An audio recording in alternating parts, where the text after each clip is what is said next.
just things happen when you treat people the way that God would treat them, when you see the potential in them that God created in them. And I think just when you love people and you're a good leader, you can make an impact anywhere you're at. You don't have to be the biggest company in the world. There's people in your unique sphere of influence that you can touch in a way that other people just can't. And that's one of the things I love about business, is because people spend more time at work than they do at church. And like you can do more creative things with people at work than you can in almost any area of their life. And it's such a powerful tool if you view it as a missional tool for the Lord to work in.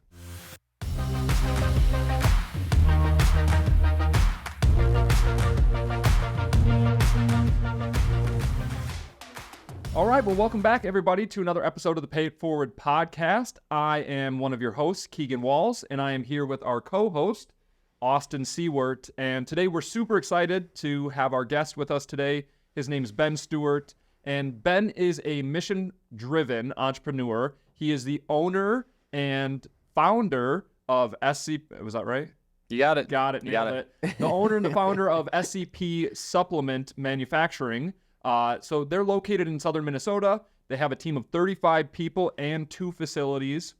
And then he's also the owner and co-founder of Favor Nutrition, which is another supplement brand. So thank you, Ben, so much for joining us. Yeah. Thanks for having me. I really appreciate what you guys are doing. It's really special to see this new podcast form. So I appreciate it. Yeah.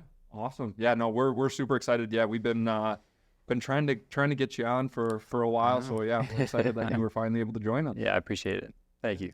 Well, why don't you start out, just tell the listeners just about like where you are and what it is your 2 businesses and companies are doing. Yeah, I'd love to. So our core business, SCP, we are a food and supplement manufacturer. We have 2 plants in southern Minnesota. We're at about 36 full-time team members across both plants. Basically if you go into like a store or a supplement store today, most supplement brands don't make their own products. They contract it out to a contract packager or a contract manufacturer like us. So they focus on selling and marketing their product. They rely on us to own all of the equipment, the facilities, have all the team members, the quality systems and the quality programs to be able to actually blend and package their products for them.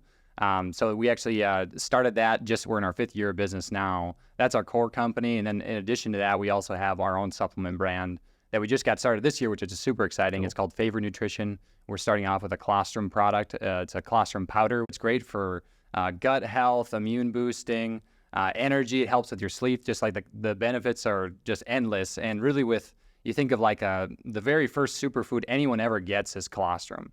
And it's one of the coolest things that God ever created. So we launched a brand around that product. And we have one full-time brand manager, and so currently, like the majority of our business is manufacturing for other brands and partnering with them.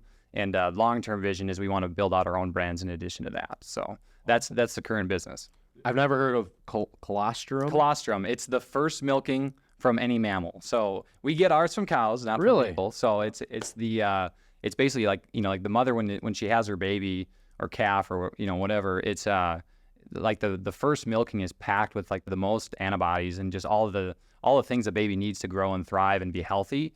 And a lot of research over the last few years has really shown that taking colostrum as an adult actually helps you with your immune boosting, helps with digestion, helps with muscle recovery and energy, and just so many other things. And it's a new product. They think it could be the potential like next collagen. We see a lot of value in it, and we like the idea of creating products that promote lean, healthy family life. So that's our first one that we launched. It's doing fairly well, and we're just we're experimenting with that. But our core business is manufacturing. Yeah. That's awesome. That's a liquid that you drink? No, it's a powder. It's a powder that you mix in with liquid. You can shoot it straight in your mouth and just let it dissolve. You can let your 2-year-old son drink it with his coffee in the morning with Keegan. That's what he does. Yeah. So starting them young. It doesn't come out as powder. They've just they have it in powder form. It's a powder drink mix. Yeah, exactly. Cool. Yeah, colostrum's awesome. It's like never heard of it. Breast milk, but at the very beginning, it's like the first milking. It's like the steroids of breast milk. Yeah. That could be our next slogan. We'll get there. That's great. I love that. Hey, I'm a professed genius marketer. I'm the only one who agrees with the statement. But, it's obvious. Yeah. Feel free to. I love it. You can steal it and run with it. The steroid of breast milk. Then people like Austin will be like, oh, I get it. It's like super good. Yes. Yes. No, I can attest. Awesome. Yeah, my son or my wife just bought some, and my son wants to be like dad every morning. He wants to drink his coffee, so His coffee consists of almond milk, a tiny dash of creamer, so it's sweet, and now he mixes the colostrum in there. He mixes it up himself. We do a cheers, and down the hatch. He's got his coffee. There we go. That's awesome. Love it. Yeah. But yeah, that's the business where we're at today. You know, we're fairly new. We're in our 5th year of business. And, you know, when we started it obviously was not as substantial as it is today. We started very small and just kind of grew it over the last 5 years, adding more team members, more equipment, more customers, and it's just been a blast. That's awesome. How did you decide, like, I just feel like that's such like how do I get into manufacturing? Yeah, so know how to actually do a manufacturing business, like. Right. Yeah, so for me, I grew up in a similar business. My dad was always an entrepreneur growing up as a kid. He was more like the inventor type than he was like I would say like a highly successful businessman. He was very, very creative, always like looking to produce natural products. And you know, growing up, his plant was only like a couple blocks down the street from where we lived. So I was always like 4 years old riding my bike over there. I remember one time they did a news story on my dad's business, and like my bicycle was like tipped over in the front doorway, and it just like looked super sloppy. But that was just life, you know. We just always, you know, you want to be like your dad. And you know, my dad, he was an entrepreneur his whole life, so that's what I wanted to be. But he also he had a lot of struggles financially. He filed bankruptcy before I was born, and then he filed bankruptcy again just after high school, and lost a lot of his, you know, foreclosed on all of his buildings. And it was like constantly a roller coaster ride. So it may not be what you think with, you know, you think of people who own a business that it's successful and they're, you know, they have a kid's college fund saved up, and it was not that way at all. You know, we grew up on a little farm in a double wide manufactured home, and it just was, you know, things were always kind of hand to mouth. But it was that was, you know, ever since I was a kid, I wanted to be an entrepreneur. And but my dad had a manufacturing business, so he made his own products, and then he also had like a little boutique kind of. It wasn't really, I wouldn't call it a manufacturing business. It had like a little plant, and we were like hand filling a lot of stuff, like coconut oil, and so I grew up in a food production little plant, you know, making lotions for his business and also doing contract work for other companies, and that's kind of how I got started with it. And you know, I think that the Lord just, you know, He provided opportunities within my family, and that's where we just leveraged that to grow and start this. But you know, for me, I struggled a lot, you know, in my early childhood. I grew up in a broken family. When my parents had an affair, and just it, you know, left the family, and it created a lot of turmoil growing up, just an unstable kind of upbringing. But you know, so parents split up. My brother and I went with my dad, and you know, just through my early years, like I always loved like working hard. And you know, we weren't farm kids, but there was a lot of it seemed like every one of our friends had a dairy farm or something. So we're always growing up, you know, milking cows, working outside. And, you know, we always had a paper route, always had something that we were hustling, trying to do on the side, like buying and selling cows. In high school, I learned that I loved the idea of like buying and selling stuff. This was back in like 2007, 2008, but I discovered this was when Favre used to play for the Vikings. And it was like the one year we were actually good, right? Yeah. Still never made it to the Super Bowl, but I learned about this website. Yeah, I'm outnumbered. Yes. Yeah, that's right. This is a Vikings podcast. The fact that we didn't make the Super Bowl, that's a conspiracy theory. I know. Like that game was rigged. The refs. It was rigged. Yes, it was bringing up nightmares here. But that was a great year to sell Brett Favre jerseys for the Vikings. Yep. So I discovered this website called Alibaba, and I just started buying. I mean, this wasn't an honest way to make money. It was buying, you know, anti-trademarked goods and selling them for cheaper. But I was a 15-year-old kid. I wasn't following the Lord at the time, and I just loved hustling the idea of like buying and selling stuff. So I'd buy all these jerseys for like $10 a piece and flip them to my friends for like 50. You know, normally it'd cost like $80 at the store, and we're like, man, this is a great deal. Like my friends loved it. They're like, I don't care. Like this is cheaper than I could buy, and it was a lot of fun. I started buying and selling stuff on eBay. Nothing to like write home about, but just started like, I mean, just the thrill of checking your email in the beginning, like in the middle of the school day, and like, man, I sold 2 things today. Like, you know, yes, it was a fake pair of Nike shoes that would fall apart in 2 months, and you know, there was some flaws in that business design, but it was my friends loved it, and it was just the thrill of that success was just a lot of fun for me. And you know, later in life, I actually while I was still in high school, I kind of transitioned away from that. I you know, grew up in a rural area, so you know, I remember as a kid, I was always gopher trapping with my dad. So we would, you know, go set traps in the ground and and catch the gophers, and then you'd turn in the feet for like a couple of bucks, and that was always kind of interesting to me. I never like loved it, but we were my dad actually sold products at like farm trade shows. So when we were at farm trade shows, they had this one booth with this device called the rotinator, and it was a device that would basically pump LP and oxygen into a gopher tunnel, and then it would have like a grill igniter, so it would ignite it. No explode way. it. And I was like, 12-year-old kid's like, that is amazing. That's awesome. Who cares if it works? Like, that's just so cool. Why wouldn't you want to do that? And when I was 15 years old, I saved up some money and bought one of those and started my own little business. I was like, man, what would be a genius brand name for this new company? I thought Steuart's Gopher Blasting. That's got to be it. Super original. I thought that's a $1 million idea. So I launched that, and I had a minivan with like this little pull-behind trailer, like the sketchiest thing ever. Pulling up to a farm, you never met anyone, and 15-year-old kid pops out and like, how can I go blow up your gophers? And it was more fun than it was effective. Like there was a huge flaw in the design. The like gophers can smell really well, so like LP gas they make it smell like rotten eggs. So of course when a gopher smells that, they just like burrow away even further from the gas. So it was a failed business model. I did a lot of work with it. I marketed it really well. It was like, I remember buying and selling T-shirts at school with our brand name on it. I had like a stick of dynamite with the business name. That is so it. cool. And that's pretty sweet. it was. Did you get any gophers though? It's hard to say because they're underground. Because you never know, right? You never know unless there's like you're just like supposedly blowing them up. You're Like, they're not supposedly- See, like in my mind, I thought like, oh, you blow them out and they'll like come out like like the whale hole at the top. yeah. Well, you think of like Caddyshack, and it's not quite like that. That's exactly what I'm. Not quite like that. Basically, if there's no more gopher mounds the next day, you kill them. Yeah. But anyway, it was a failed business model. It was not successful. Like most, farmers complain like this does not work at all. Like we paid you a lot of money and it doesn't work. Like super embarrassing and humbling as a kid, especially after every kid in the high school is wearing your T-shirts because you sold all the, marketed it so well. But I learned a lot. I actually ended up taking like most, if not all, the money I ever had made on it and going back and just paying farmers back and like trying to at least repair, some of the good, I guess just trying to rectify the situation with those guys. And I ended up selling all the equipment before I got out of high school, and that was just, I learned a lot. Wasn't successful with it, but it just, taught me a lot about just the idea of, going out and creating opportunity for yourself, and it was a blast. Don't get me wrong, but that's, those were like my first two business experiences, and then later in high school, I grew up knowing the gospel message. I knew all the right things. I believed that God was real, but I did not have my faith in Christ. I just was not following Jesus at all.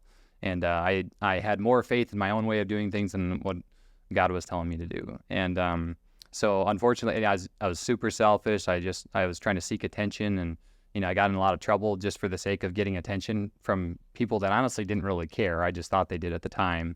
Getting caught drinking, in and out of jail constantly, in and out of programs.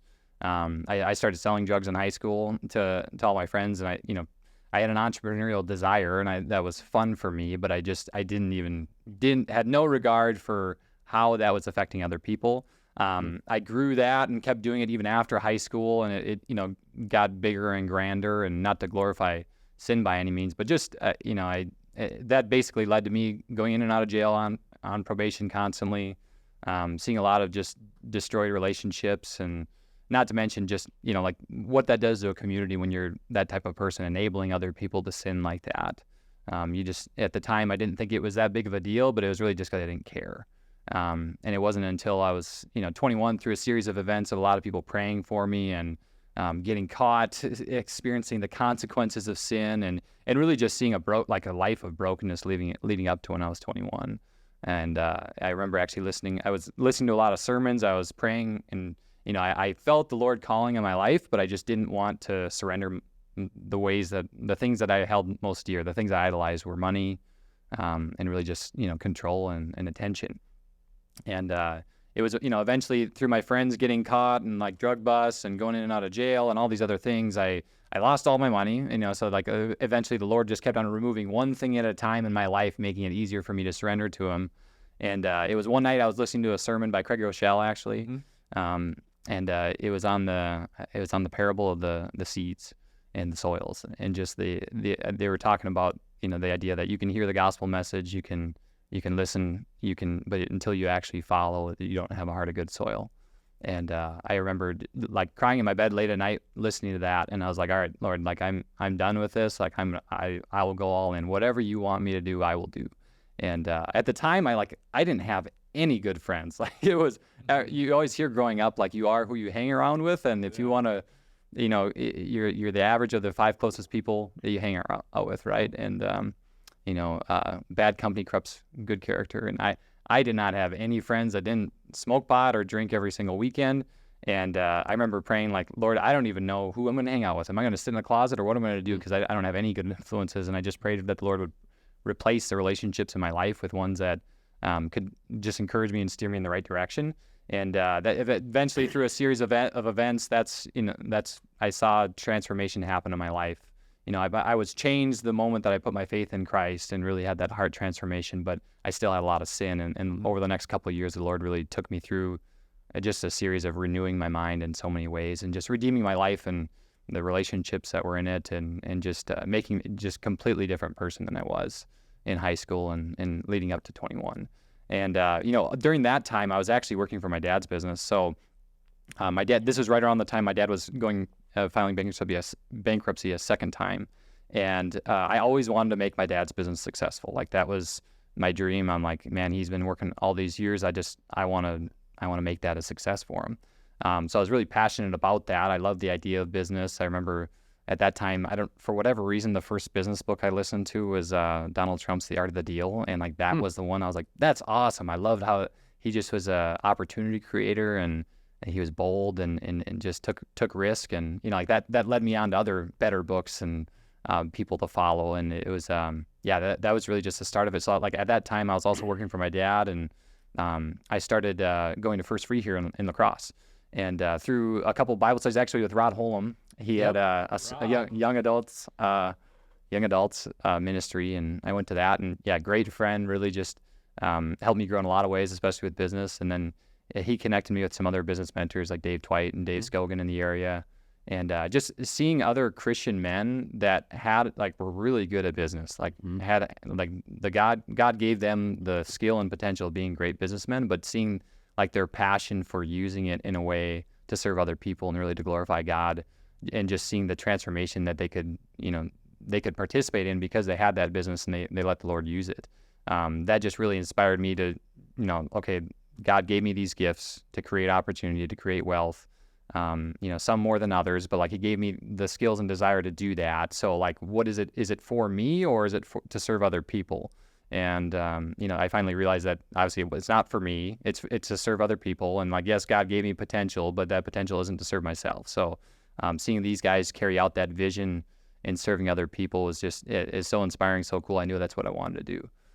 So at that time I was, basically, I was meeting with a lot of mentors at that time. I was going through a lot of business coaching programs with, you guys ever heard of Dave Ramsey's Leadership program? Yep. That was fairly new at the time, and I jumped into that, and that was awesome, just to almost like renew your mind for all the bad business principles I was using early, growing up. And, nothing against my dad's way of starting the company. That was, what led to the opportunity I had to start my own. And I'm extremely grateful for that. He believed in me.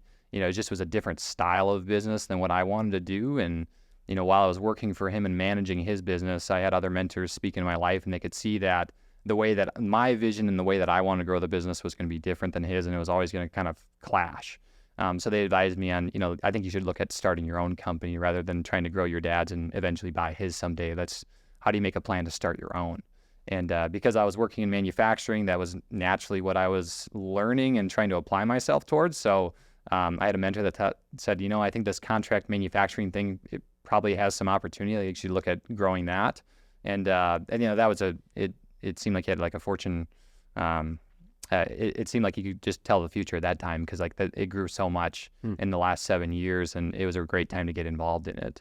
But that's essentially how I got started, is working in my dad's company that was somewhat related to what we're doing now. It's very different because we're working with a lot more automated, higher volume, more expensive equipment, and really, so much of our business is different. I don't think we do a single thing the same way we did when I worked for my dad. But I got a chance to just cut my teeth and learn develop a work ethic, and just learn and apply a lot of really good business principles in those early years. Awesome. Then what year was it when you bought your first plant, or how did you find how did I get started? Yeah. I guess, so what I did actually was, my dad had two sides of his business. He had a manufacturing business, which I managed. Yep. Very small, not profitable, like kind of losing money every year. And then he had his own products.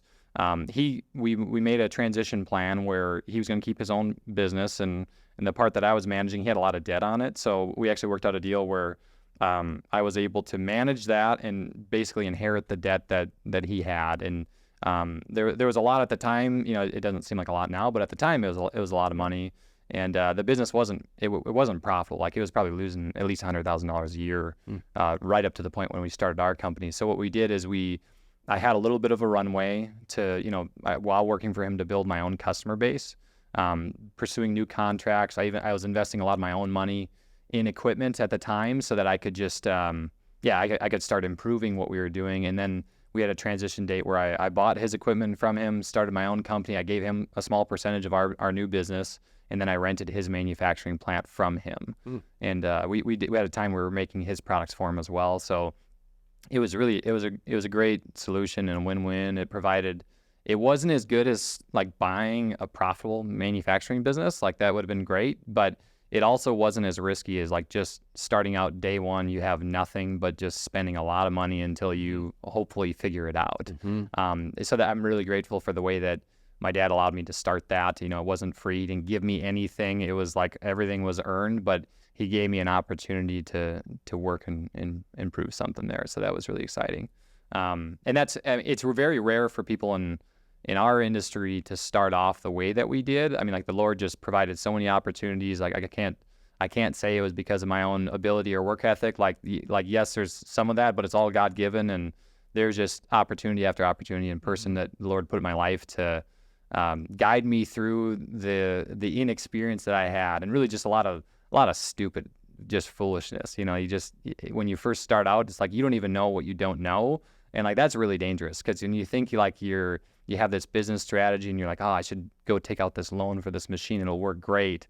Like that can be like super disruptive, and especially early on. So I was able to learn in a way and make a lot of mistakes and just learn the business. And you started all of this without debt, correct? No, I did inherit some of the debt initially starting out, but we started off with very, very little debt. And then even like we paid that off like almost within the first 9 months of starting the company. And then after that, we really, at the time, I love real estate, so I'm a huge fan of leverage. My first investment ever was a duplex. I lived in the upstairs crappy apartment, rented out the downstairs, and I think there's a lot of value in that. Also going through the Dave Ramsey program, they really preach like debt-free business, and I saw the value to both sides of it. I think that for us, we took on some debt, we paid it off quickly. And then we really tried to be debt-free for the last couple of years. And, currently we're leveraging debt. We're just doing it differently. But like in business, you survive 99% of your ideas. Yeah. Most of your ideas are horrible. And if you scale the wrong idea, it could kill you. And like, that's where early in those years, had I used debt, I definitely would have created a lot of pain. Just with, again, I didn't know what I didn't know. And, I don't think anyone really makes a bad financial decision in business thinking, like, well, it just didn't pencil out from the start. Like, it always makes sense from the start. There's unknowns that come in that, in real estate, it's a little bit different. You have predictable tenants and revenue there. In manufacturing, there's so many more variables to it. So we really leveraged just not using debt. It forced us to be more creative. Constraints are the breeding ground for creativity. And you will answer the question you're asking yourself. If you're looking to start a business with, how do I build a $500,000 manufacturing line, and how do I use it with debt? Like, you'll find an answer for that question. If you ask the question differently of how do I create that same capacity or that same solution without using any debt, like oftentimes you'll come up with an answer for that. And that was really to our benefit. It forced us to be more profitable, more creative. We were buying and selling and flipping equipment so that we could kind of upgrade into that nicer, newer line. In our industry, it's similar to real estate. There's a lot of undesirable assets, and especially in our industry, there's less buyers for equipment. which was great. Which means usually you find a way better deal on stuff or you have the potential to than you could in something like cars or something that's a little bit more. There's more demand for that kind of a thing. So that through a series of just hustling, buying and flipping, being creative, we were able to build.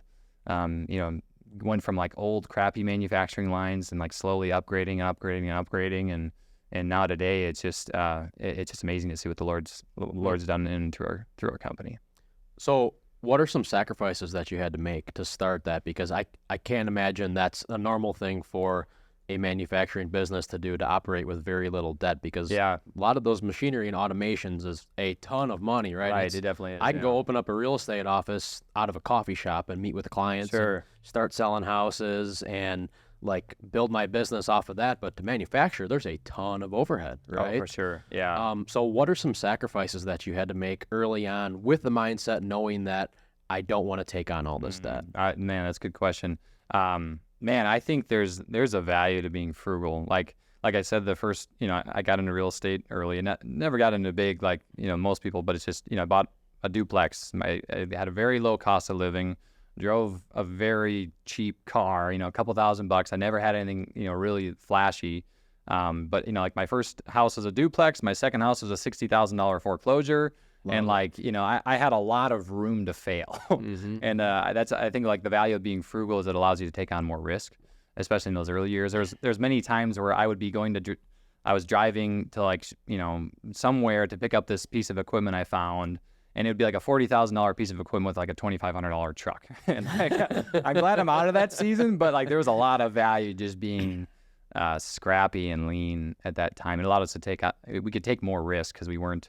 And because I started, my wife and I were just 1 year married, which Sarah's amazing for even letting me do the things that we did.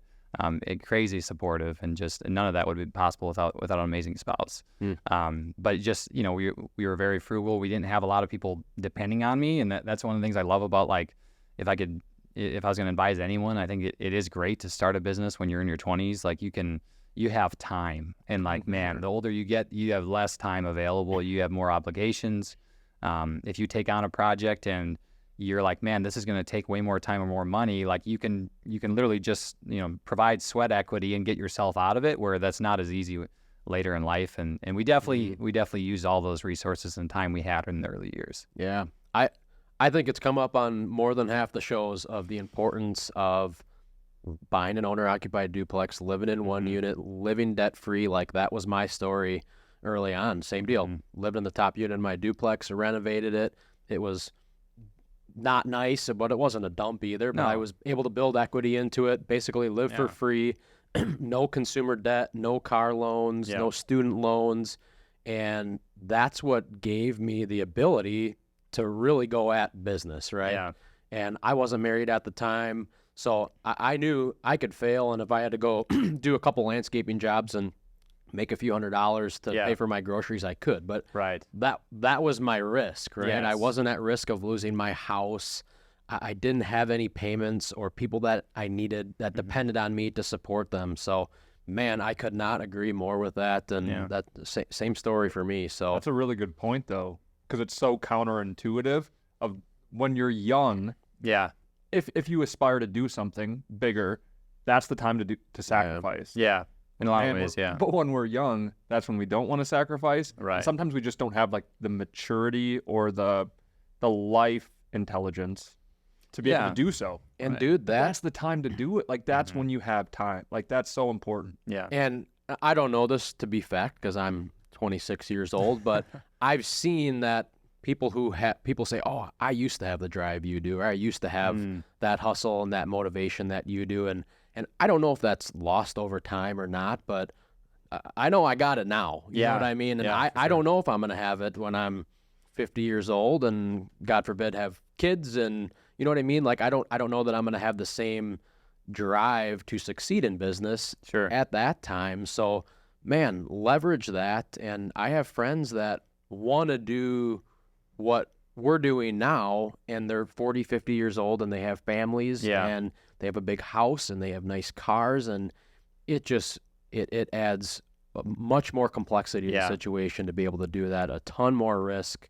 So, man, start young, and that's we talked about it on the last episode with Bruce, and so many people go to college, which there's nothing wrong with. No. Get a job making 40, 50 grand a year. What's the first thing they do? Go buy a brand new truck. First big boy purchase, first big girl purchase, brand new car at the dealership, smiling, holding the papers. Next thing, they go get the luxury apartment downtown. You got a $750 car payment and a $1,500 rent. Yeah, payment. right. You're $2,500 into it, and you haven't even started paying for groceries or for to go to college. So, man, those first couple of years are really crucial. But That's good. I love that. low overhead, low risk. I started out listening to Dave Ramsey as well, and same deal. It's like I don't believe in paying cash for rental properties, but living debt free, consumer wise, no consumer debt, absolutely. Oh yeah, for sure. And it's and plus, I mean, like if you want to be in business and you want to learn how to run a business, like buying a duplex is a great way to learn how to like screen tenants, manage people. Like, not that it's I have a different standard for screening tenants than I would for hiring team members, but it definitely gives you the ability and the skill to like just read people. And like I'd say if you do have a rental property, treat it as a business. Like don't, and I've been guilty of this, so I shouldn't, I'm not going to act like I'm guiltless in this, but like having the shoebox full of receipts at the end of the year, just throwing it to the bookkeeper, like, run it like a business, make a P&L, make a plan, keep it organized, keep it managed. And like, that's, I mean, a lot of the skills I have has been, started with that really just that thinking of, how do you find something undervalued and create opportunity out of it, and just do that on a small level, be faithful with that, and you'll be entrusted with more. And it's, I'm a huge fan of owner occupied duplexes, especially young guys, women starting out. Yeah, I think it's great. It's, I think most business people think of like, you're such a risk taker. And it's like, well, most of it's actually like, I'm really good at mitigating risk. And like, because you're good at mitigating risk, you can take on more risk. And that's where risk is a good thing if you understand the pitfalls of it and you can manage it. Yeah, love that. Let's talk more on vibrancy. I really like the point you made of, you have that fire and drive when you're young.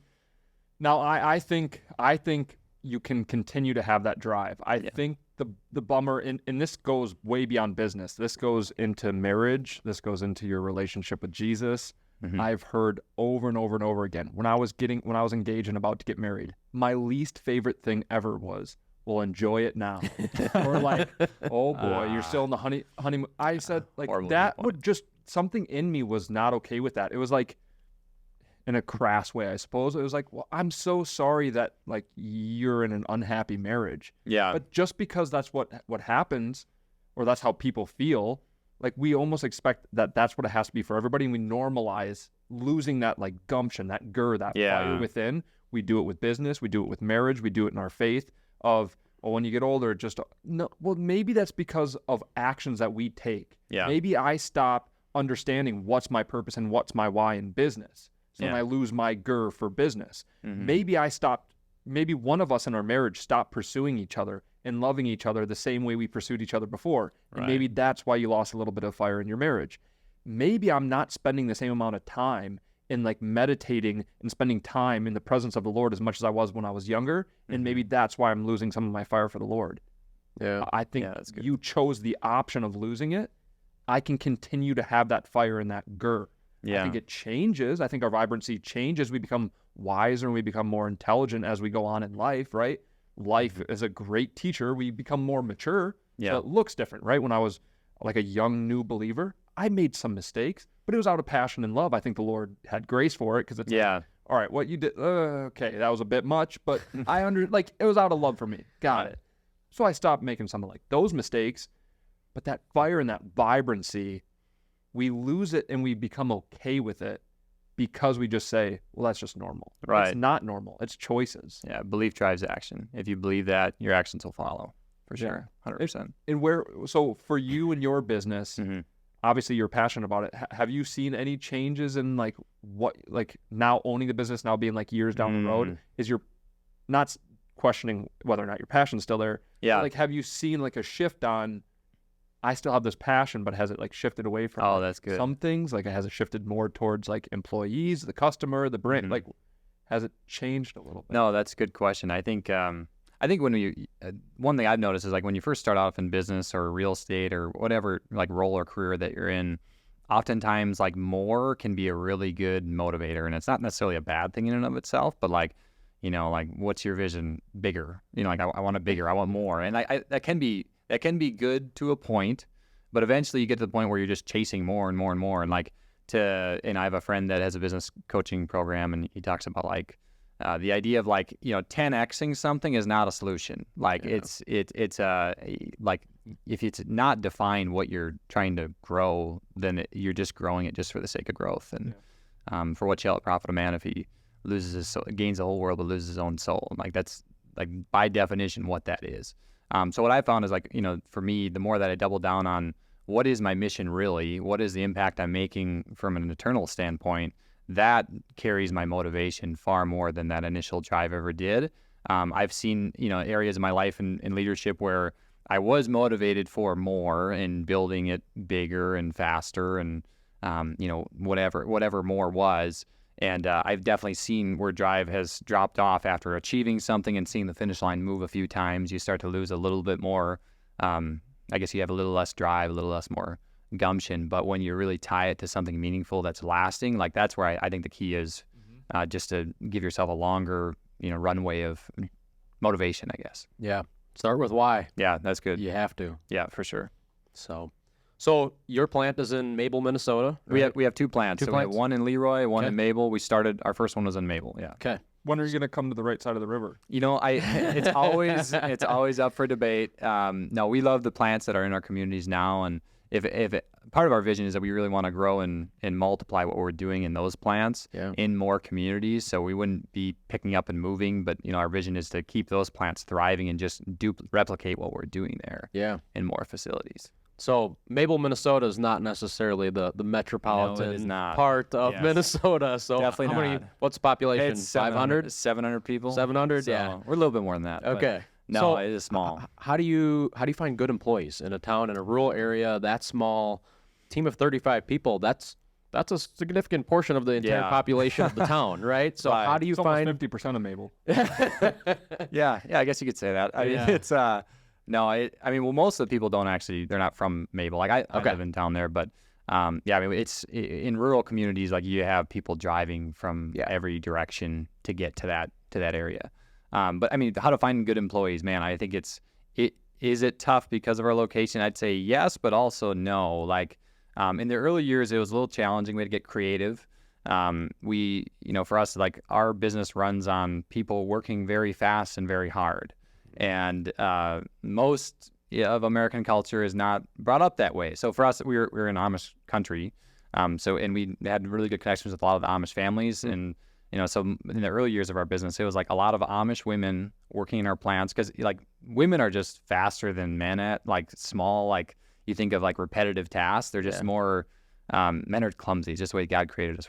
We're built to do big and heavy things, and women are just very quick and intricate, and they can sit there capping bottles on the line and just have a conversation where we'd be sweating just to keep up, And but anyway, so those early years we relied a lot on Amish labor. We provided rides for them, and we just found ways that when we didn't have the ability to post a really high competitive wage to compete with the Quick Trips of the world or other manufacturing plants, is we just had to get creative. What other ways can we provide value for these people? And it was, finding opportunities for people that couldn't get a job otherwise, and also for either religious reasons or whatever obstacles it was, we removed those obstacles, provided a really great culture for them to work at where they were treated well, and that's worth a lot to people. So in the early years, it was that we found a lot of employees through that demographic, and then it was just church, families, friends. When you're first growing a business, it's your first hires are always your best hires are through the people and just networking, trying to get word of mouth referrals. As we've grown, though, we've had to get more creative. So one of the strategies we've done that's been successful, I guess we do on Indeed, we post on Indeed, LinkedIn, your general job posting sites. We have a very low success rate for hiring people that our culture fits through that. Instead, for us, it's always word of mouth referrals. So we do bonuses for team members. Refer someone, we'll pay you $300 to $500 depending on the position. That's worked out really well. And then we recruit a lot from other churches. So, when we were just opening up our second plant, our Mabel plant again, we was shut down the last year just for storage, and we're reopening that. And we had a lot of success working with, you think of most food plants are filled with immigrant workers. It's just the reality. Americans, for right or wrong, don't have that work ethic anymore. And there's a lot of immigrant workers that whether it's language barrier or whatever it is, they're great workers. They have great work ethic, and if you can provide the right environment for them, they can really thrive. And we found that to be true last year when we were trying to recruit people. So we went to a Spanish-speaking church near one of our plants, and had a couple of flyers translated in Spanish, and we're like, well, we don't speak Spanish, and like everyone's, everyone on our team was concerned, rightfully so. Like I probably am the optimist and like diminishing, like it's not going to be that hard. Extremely difficult, but it was totally worth it. We were able to recruit just a great couple of families from that church, and really establish a pipeline. And that's what we do, a lot of just kind of grassroots, reaching out to people that would share the same values that we share, and we've had a lot of success with that. That's awesome. So how did you get into supplements? Was your goal to do supplements? Yes. Otherwise, it's like manufacturing. It's like, that's a great question. oh my gosh, there's 1,000 options. Which one do I choose? Man, that's a great question. So when we first started out, like we had a very low budget, very low overhead and ability to produce things that took more regulatory requirements. So like supplements and food, for very good reasons, are expensive barriers to entry. You want to be able to, you want to be sure that the product you're buying and feeding your kid is safe. There's a lot of quality programs that are very expensive quality. You need a full-time quality director if you're going to produce food and supplements.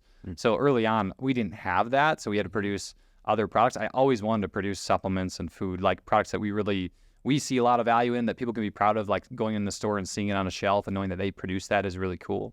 But early on, it was, we had three pieces of equipment, essentially. And our business strategy, which was good initially, was let's take everything that people bring us that we can make money on. Let's just say yes to everything and just commit and figure it out. And that was successful to gain exposure and to discover what you could be good at. Not a great like ongoing business strategy, but that's what we did. So we produced a lot of like topical lotions. We did, it was like bath salts. We did a lot of, we produced foot powder for the #1 seller on Amazon for natural foot powders, and like just things like that. And in 2019, when we started the company, CBD was like just gaining a lot of traction and popularity. So a lot of bigger manufacturers were kind of freaked out by it because the government didn't have like a regulation on how they're going to treat CBD. Where we looked at it and we're like, well, it's not mind altering. It's legal to produce it. No one else wants to, so like let's produce it. This is aligned with our values. There's nothing, like we're not morally compromising on anything by doing it. So we started producing CBD tinctures for a couple brands. We made some pain creams that went into some larger retailers, and that like kind of little by little we started shifting towards our long-term vision of supplements. But that first year we took on anything that we could. We optimized our customer base. We rode a couple high demand markets with CBD. We had customers that went out of business as quickly as they went into business because they couldn't fulfill retail orders. We had a lot of unpaid bills initially with a CBD bubble burst at the end of 2019. Fortunately, we were able to navigate through that with some help of some mentors. And then 2020 hit. Most of our volume went down with existing customers, and we were looking at, okay, how do we pivot? What's in need right now? And at the time, everyone thought hand sanitizer was going to save their life, and they just had toilet paper and hand sanitizer. People were drinking that stuff. Pretty much, right? I mean, it was crazy. So like that was in super high demand, and at the time, I never experienced anything like it. It was just anyone who can bottle this stuff, really do it, and so we pivoted to just bottling hand sanitizer in like early March. And I looked at all of our customers. I'm like, okay, these ones, their sales volume dropped. These ones over here, we worked with every customer and like going like, okay, who can we prioritize? How can we help someone else find another manufacturer? And we're going to go all in on hand sanitizer. So we did. We rode that wave. We did very well with it. It created we leveraged the good luck, as Jim Collins would call it. Like it just completely out of our control. The opportunity came, and we were flexible and ready to pivot on it. So we produced like it was like 3 to 4 million bottles of hand sanitizer in 6 months.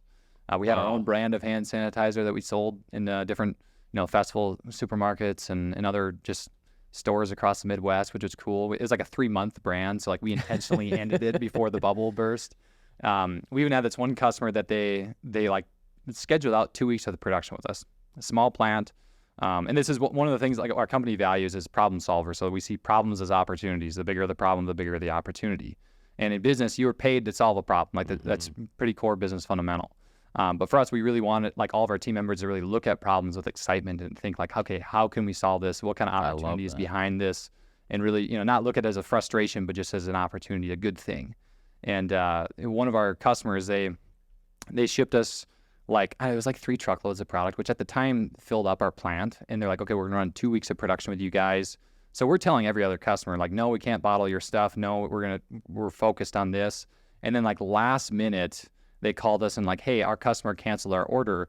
We're not gonna produce any of that. We're gonna have you guys hold it for a week. And I'm like, what the heck? Dude, we literally committed weeks. We said no to so many orders. What? It's so frustrating and makes you want to rip your hair out and yell at the guy. And fortunately, after becoming a believer, I had more patience, and I was like, okay, well, what can we do here? How could this be an opportunity? Yeah. So I just tapped my network of people that I developed over the first few years of the business. In the early years, I'd reach out to every manufacturer I could, everyone that was doing what we were doing, and just introduce myself. Hey, what are your needs? What do you guys do? And just try to develop a relationship. And I relied a lot on those contacts I built early on, and we found one company out of Madison, Wisconsin that sells a lot of cleaning products in Menards and hardware stores across the U.S. And they were like, okay, Ace Hardware needs 30,000 bottles of this, gallons of this liquid sanitizer, which is just hilarious that we were selling that at that time. I think everyone regrets using hand sanitizer now that they go into a store and it's the worst smelling stuff ever because they're still burning through that old inventory. But we found a customer. Ace is like, okay, we'll take all 30,000 of them if you can produce in the next week or two.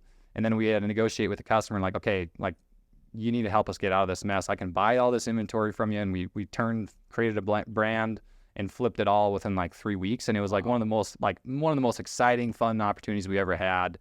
And I mean, there's more and more stories like that, but that was just one example of how we created an opportunity out of a problem. And that's so cool. That was one of the most profitable months we had. Even, that was the second year of business when, we've grown a lot since then, and it was still a big win for us. So that was great. So Ben, how do all these different products that you're creating, I imagine one machine does not make all of these. So, no. What does it take to set up for a different product from hand sanitizer to supplements? Can you use similar machinery, or do you have to buy all new machinery or develop a whole new line? What does that process look like? Man, that's a good question. I mean, there was some similar machines we had that we could repurpose. We obviously had to rebuild a lot of them as we pivoted out of hand sanitizer. We grew into our second location and, grew quite a bit, and all of our hand sanitizer contracts ended within 2 weeks of moving into that second plant. So, we had to pivot multiple times as we grew, but we just re-engineered a lot of the equipment we have. So now our core competencies are, we do a lot of stick packs. So if you've ever seen hydration or electrolytes, we produce for a lot of fast growing brands there. And that's very specific, unique equipment. With that that capability, the very first machine we bought was a 2-lane little Asian built machine. My wife and I flew out to California, and it was in the back of this office complex. And, I'm running to Home Depot with a rental Penske trailer, getting wood and pallets to build a crate so we can ship it out. And we did a lot of scrappy things like that. And then, with our liquid products, we just started rebuilding them and repurposing them for other products. So, we do stick packs, we do a lot of powder containers, we package a lot of protein powder. So that has a very specific type of equipment. And then we also do a lot of liquid supplements that you see in Target, Walgreens, CVS, cough syrups, immune spray products, things like that. So, some of the equipment is similar in some ways. And we just, as you grow, I did a lot of buying and selling of equipment. So we would buy equipment before we would need it when it was a deal, and then find a use for it later.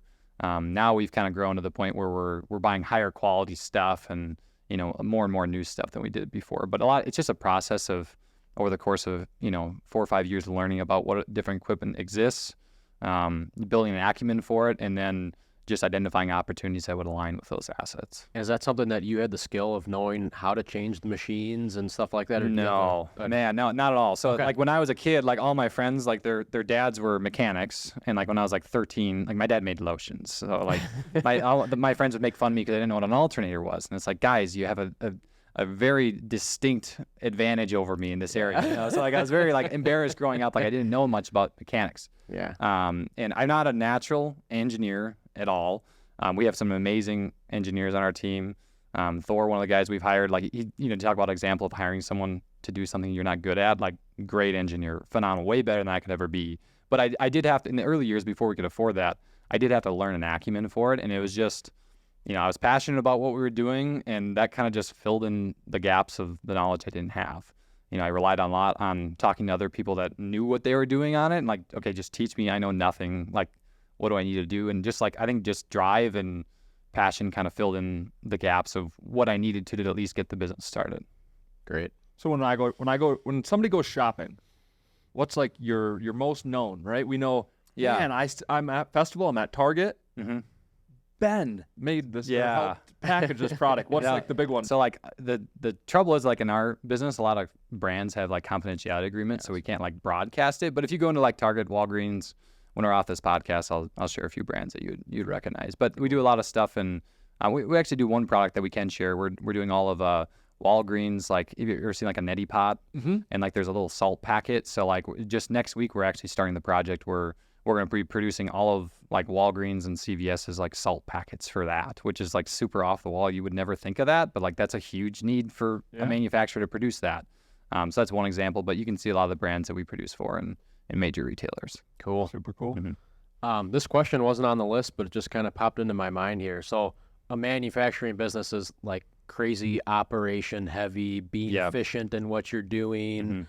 Like efficiency has got to be key with, for with sure. profitability, right? Yeah. So how do you go about ensuring your employees know exactly what to do and when and how fast?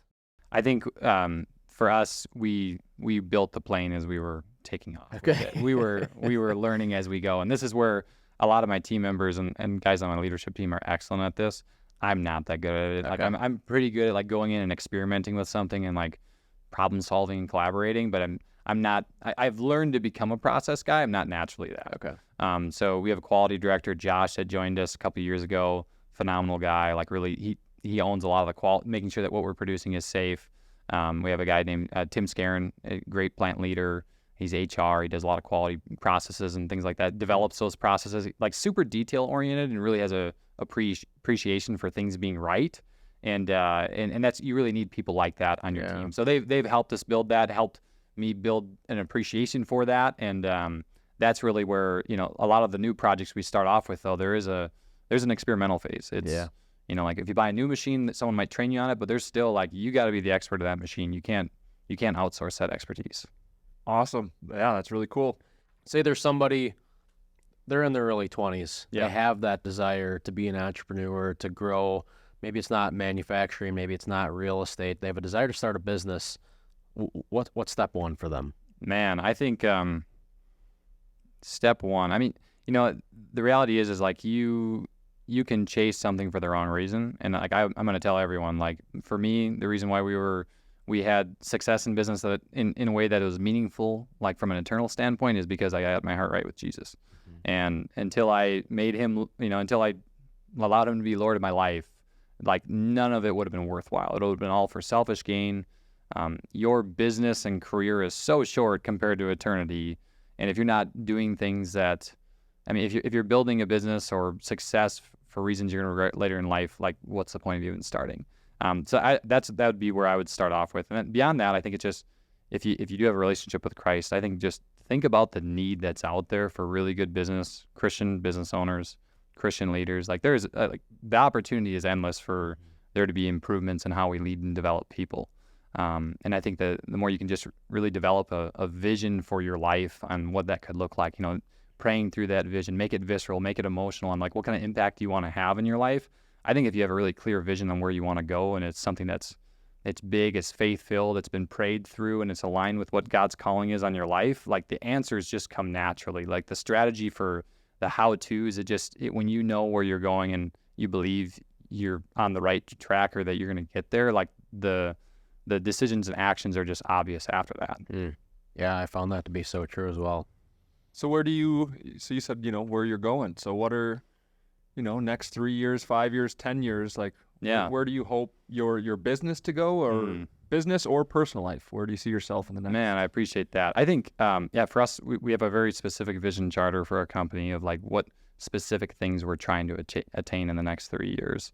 And for us, we really focus, like, yes, size is a part of it, but that's not everything. We really want to build a team of people, a team of lean leaders that understand lean manufacturing, which is what we're in, but also just like leaders that really transformational leaders, people that can invest in in production level employees often are either young or there's some kind of challenge in their life of why they're in production level, or they've had a rough go at it and they're still in a production entry level. So like, man, the opportunity to lead people and care for them and love for them is huge. And we really, our vision is to build a team of people that can really just facilitate transformation in those people's lives through loving, caring for them, leading, coaching them.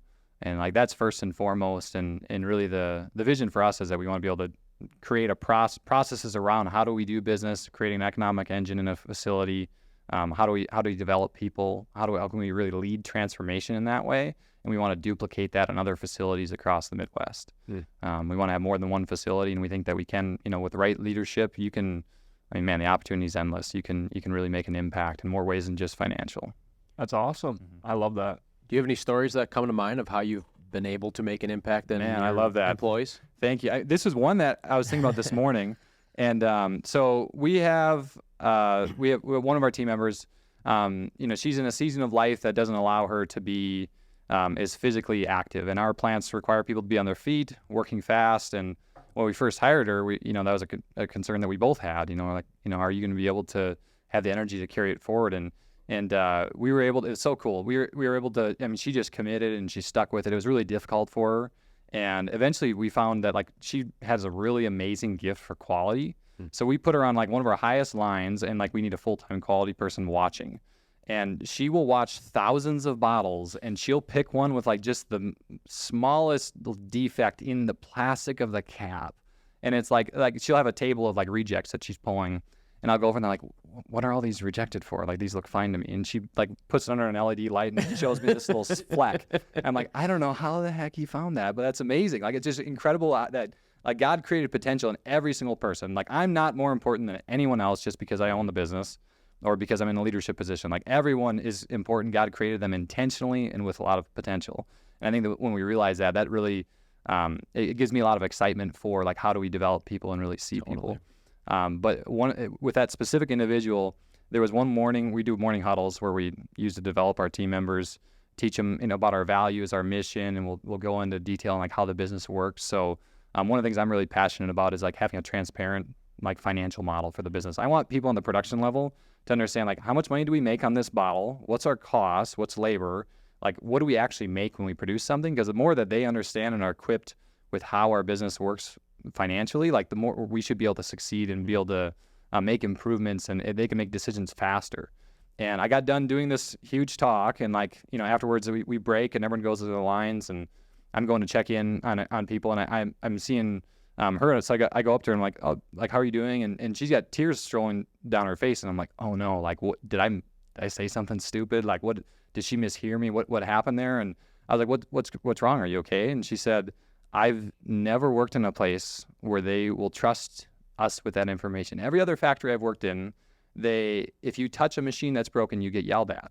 They don't trust you. They view us as numbers, and they don't, in a sense, it was one of the most like emotionally stirring things ever. And that wasn't even like the point of that talk wasn't to validate her as a person, but it's incredible to see how just things happen when you treat people the way that God would treat them, when you see the potential in them that God created in them. And I think just when you love people and you're a good leader, you can make an impact anywhere you're at. You don't have to be the biggest company in the world. There's people in your unique sphere of influence that you can touch in a way that other people just can't. And that's one of the things I love about business, is because people spend more time at work than they do at church. And like, you can do more creative things with people at work than you can in almost any area of their life. And it's such a powerful tool if you view it as a missional tool for the Lord to work in. Yeah, what a blessing, man. That is so cool. Well, yeah, I've loved hearing your heart, and it's been an awesome conversation. So. Yeah. So Ben, to end with, if there's one thing that our listeners, you want them to take away from this episode, what would that be?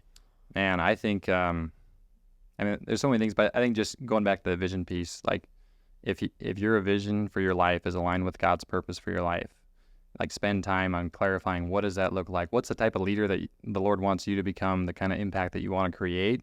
And like out of that, like make your action plan for how to get there. Like, yes, there's a lot of strategies on like, finding mentors, surrounding yourself with good people, but I think it all starts with that. Like, who does God want you to be?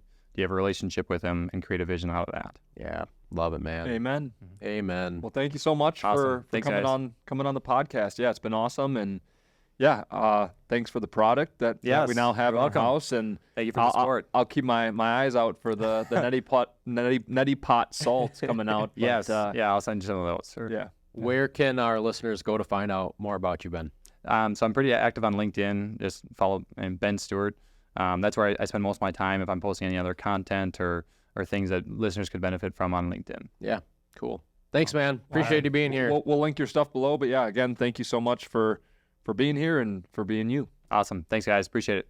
Hey, everybody. Thanks so much for tuning in. We sincerely hope that you found value in today's episode and heard one thing that you can take back and implement into your life today.